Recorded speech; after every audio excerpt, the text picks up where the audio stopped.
Alright, today I'm going to be... Is it playing? Yeah, it's going.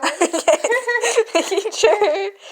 Today I'm going to be reading a story I wrote, currently titled The Debate, which I have to credit the idea to my brother. And I have to credit this beautiful illustration to my cousin, who is doing one-handed right now. And using the camera, I can't see.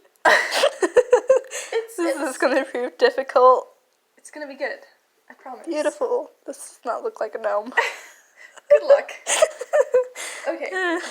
Silence. Sorry. Yes. Starting this beautiful story. Rose, Lime, and Grayson stood in the department store aisle facing off. Rose had asked the other two to help her pick out the color for her bedroom, but now they were being completely ridiculous. Oh, this one. Yes, this one. I remember.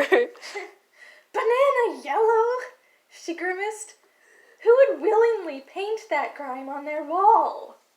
I happen to think it's very cheerful, Lime insisted.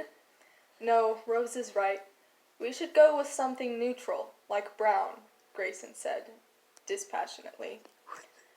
But I do want it to be pretty. Brown is so boring. Brown is refined, Grayson insisted.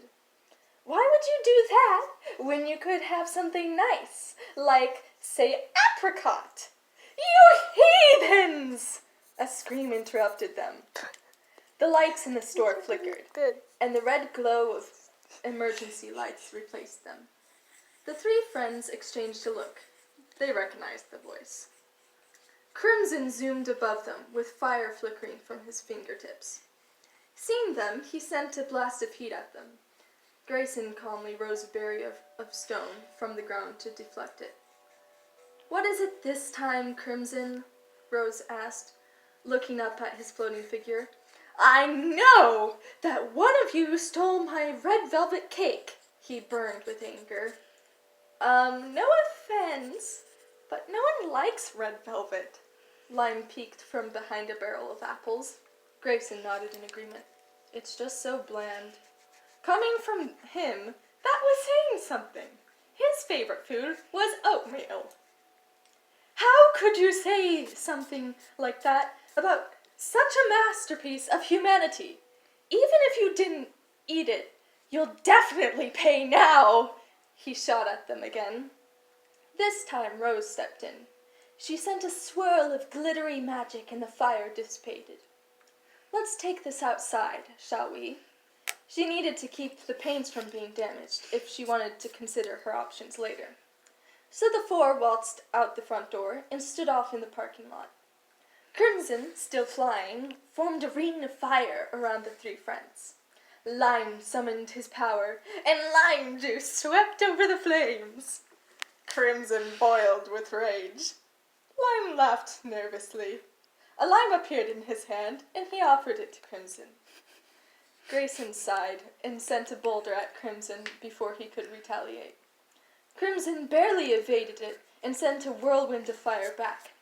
Rose once again sent the glittery air to erase the flames. This is getting nowhere. She glanced at Lime and he smiled. He sent juice at Crimson, but Crimson boiled the liquid in midair. While he was distracted, Grayson formed a slope for Rose to run up. Crimson turned back just in time for Rose to throw a gust of glitter in his face. Ah, my eyes! Why do you always do that? Then Crimson flew away.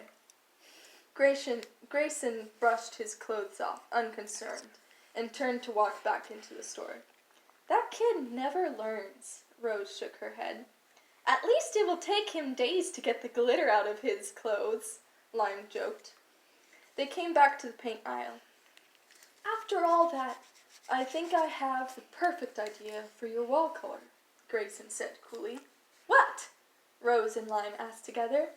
You want your wall to be pretty, right?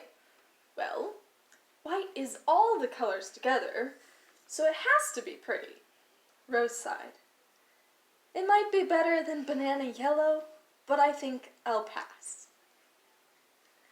And there, my friends, is the end of my short story.